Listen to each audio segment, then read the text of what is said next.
Hello दोस्तों, स्वागत है आपका एक और नए वीडियो में। आज का हमारा टॉपिक है स्टैटिक जीके का। तो स्टैटिक जीके के जितने भी महत्वपूर्ण क्वेश्चन बनते हैं वो हम करेंगे। ये सारे क्वेश्चन एग्जाम में आए हुए हैं। तो चलिए शुरू करते हैं आज के अपने पहले क्वेश्चन से। पहला क्वेश्चन है, बांधवगढ़ राष्ट्रीय उद्यान किस राज्य में स्थित है? बांधवगढ़ राष्ट्रीय उद्यान यह मध्य प्रदेश में स्थित है। ऑप्शन बी, इनमें से कौन सा राज्य तीनों ओर से बांग्लादेश से घिरा हुआ है?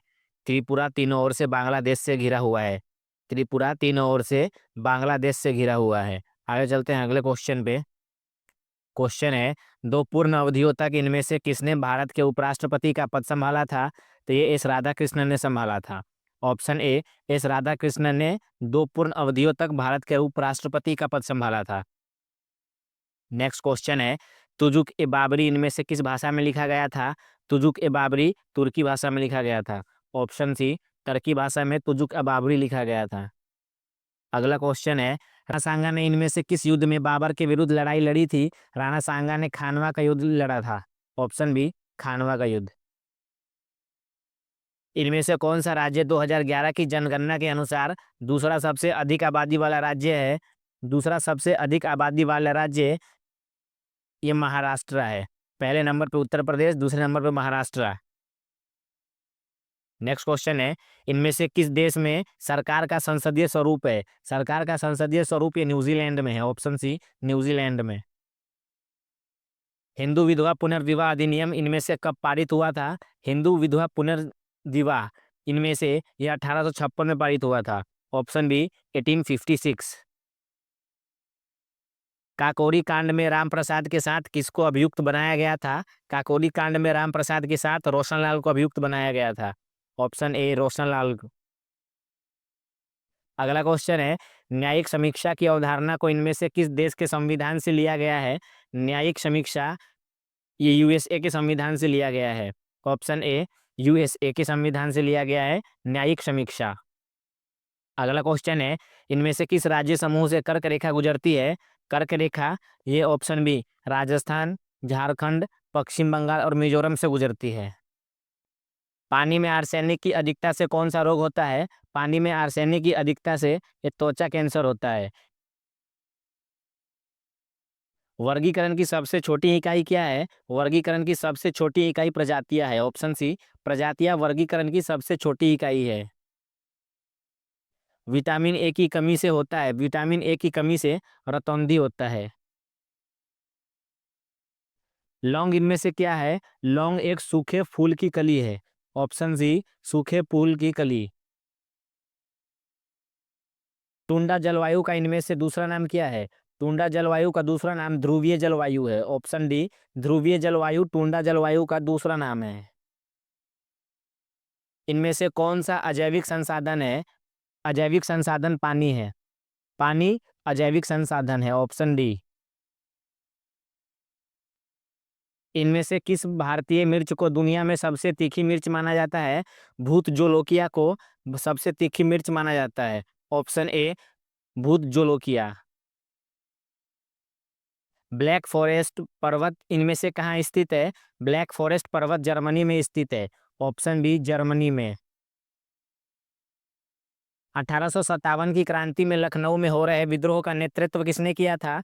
लखनऊ में हो रहे विद्रोह का नेतृत्व बेगम हजरत महल ने किया था। ऑप्शन डी, बेगम हजरत महल ने। करो या मरो का नारा गांधी जी ने इनमें से किस आंदोलन के समय दिया था? करो या मरो का नारा गांधी जी ने भारत छोड़ो आंदोलन के समय दिया था। भारत छोड़ो आंदोलन। बौद्ध भिक्षुओं और उनके शिष्यों के प्रार्थना अथवा सभागार क्या कहलाते हैं? सभागार ये चैत्य कहलाते हैं। ऑप्शन बी, चैत्य। इनमें से कौन सा गवर्नर जनरल कांग्रेस की स्थापना के समय था? लॉर्ड डफरिन कांग्रेस के स्थापना के समय था। Option D, Lord Dufferin. इलेक्ट्रॉनों की खोने की प्रक्रिया को किस नाम से जाना जाता है? इलेक्ट्रॉनों की खोने की प्रक्रिया को ऑक्सीकरण के नाम से जाना जाता है। ऑप्शन ए, ऑक्सीकरण। तुगलक वंश के बाद किस राजवंश ने भारत में शासन किया था? तुगलक राजवंश के बाद सैयद राजवंश ने किया था। सैयद वंश ने। ऑप्शन डी, सैयद वंश ने। कल्हन की पुस्तक का क्या नाम था? कल्हन की पुस्तक का नाम राजतरंगिणी था। Option D Rajatarangini. मंगल पांडे को फांसी कब और किसकी हत्या के लिए दी गई थी? मंगल पांडे को 18 अप्रैल 1857 को सार्जेंट की हत्या के लिए दी गई थी। Option A 18 April 1857। क्वेश्चन है, ब्रह्म समाज की स्थापना कब हुई थी? ब्रह्म समाज की स्थापना 1828 ईस्वी में हुई थी। ऑप्शन सी 1828 ईस्वी में। पूना समझौता कब हुआ था? पूना समझौता 1932 में हुआ था। ऑप्शन बी 1932 में। सशस्त्र बलों का सर्वोच्च कमांडर इन चीफ कौन होता है? सशस्त्र बलों का सर्वोच्च कमांडर इन चीफ ये राष्ट्रपति होता है। ऑप्शन ए राष्ट्रपति। उपकरण और हथियार बनाने के लिए भारत के शुरुआती निवासी इसका उपयोग करते थे। ये पत्थर का उपयोग किया करते थे। ऑप्शन है उपकरण और हथियार बनाने के लिए पत्थर का उपयोग किया जाता था। उस भारतीय संत का नाम बताइए जिसने 1893 में शिकागो में आयोजित विश्व धर्म सम्मेलन में भाग लिया था। ये स्वामी विवेकानंद जी थे। स्वामी विवेकानंद जी ने 1893 में शिकागो में विश्व धर्म सम्मेलन में भाग लिया था। Option D. सबसे महान कुषाण शासक कौन था? सबसे महान कुषाण शासक कनिष्क था। कनिष्क सबसे महान कुषाण शासक था। आर्य समाज के संस्थापक कौन थे? आर्य समाज के संस्थापक दयानंद सरस्वती थे। Option B Dayanand Saraswati. इनमें से कौन सा जनजातीय समूह मणिपुर में पाए जाते हैं? मणिपुर में कुकी जनजाति पाई जाती है। ऑप्शन सी कुकी जनजाति मणिपुर में पाए जाते हैं। जीव विज्ञान के जनक किसे माना जाता है? जीव विज्ञान का जनक अरस्तु को माना जाता है। ऑप्शन ए अरस्तु जीव विज्ञान के जनक हैं।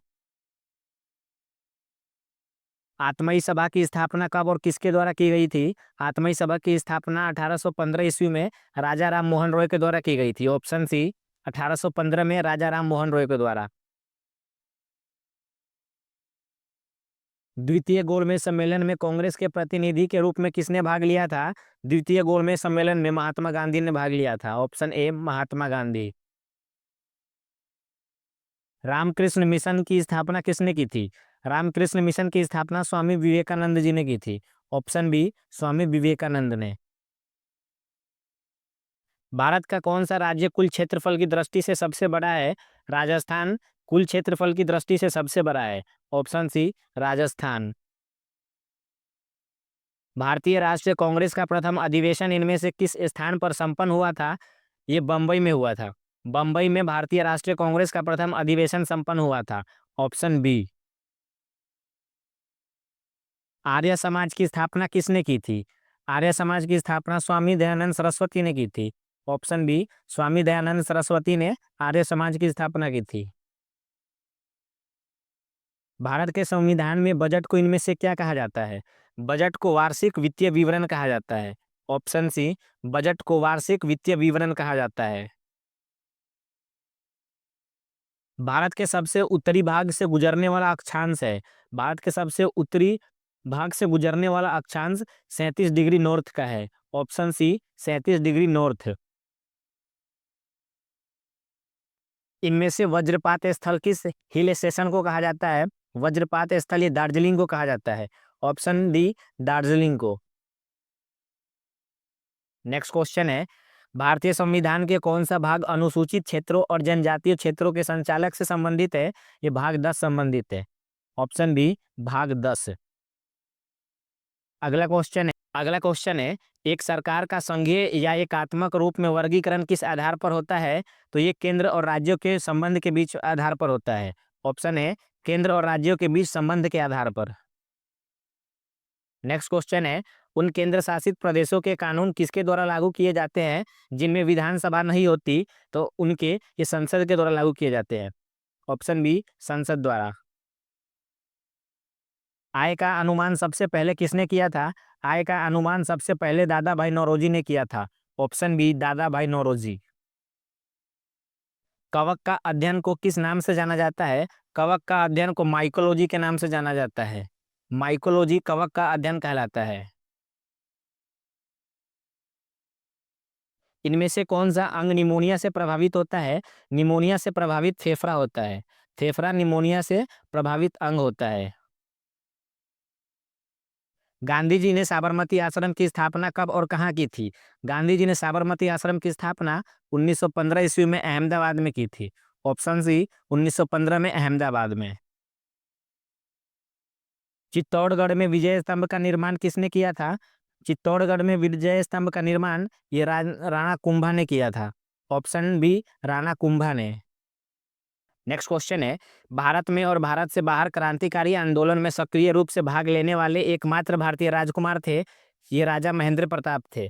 ऑप्शन डी राजा महेंद्र प्रताप। तो दोस्तों यही थे हमारे आज क्वेश्चन, आशा करता हूँ अच्छे लगे होंगे। अच्छे लगे होंगे तो लाइक सब्सक्राइब कीजिएगा। मिलते हैं कल एक और नए वीडियो के साथ, तब तक के लिए ध्यान रखें। जय हिंद, जय भारत।